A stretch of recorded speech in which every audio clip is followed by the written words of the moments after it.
Hej Tanja.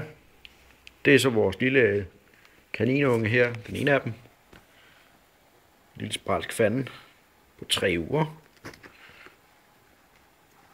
Ligner sin mor.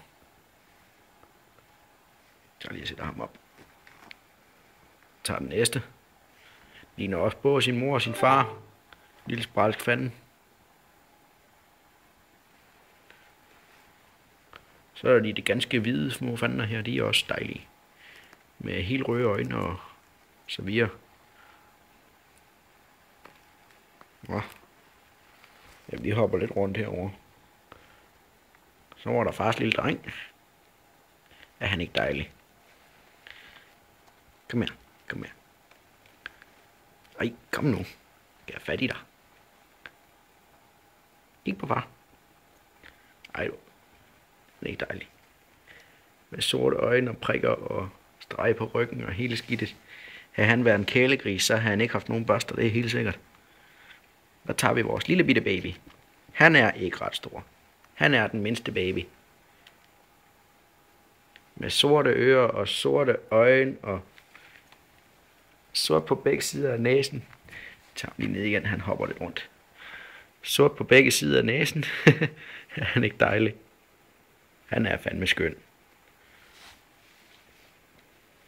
Så en gang, hvad har vi her? Hvad har vi her? Jeg tror lige, vi skal give, om du er en lille dreng eller en lille pige. Du er en lille dreng eller en lille pige? Er du det? Er du enten eller? Ja, det er du nok. Det fandt vi aldrig ud af. Nå. Og så var det faktisk hvide for resten. Der er nogle forholdsvis store hvide fandner. Med lyserøde næser, røde øjne. Hvor er den sidste hvide hen? Hvor er den sidste hvide hen? Det er tistrollen. Ja, det er tistrollen. Hun er heller ikke så stor. Kan du pisse mig på lort, din satan? Nå, skal vi lige tælle? 1, 2, 3, 4, 5, 6. Hvor er den 7. Og lille drengen, han er nederst. Yes. Det er kurven med græne. Og så går jeg lige ud og henter mor-kaninen en gang. Hun er ikke så skisnaksalig, men jeg prøver da at se, om jeg ikke kan få hende på armen en tur. Vi vender tilbage.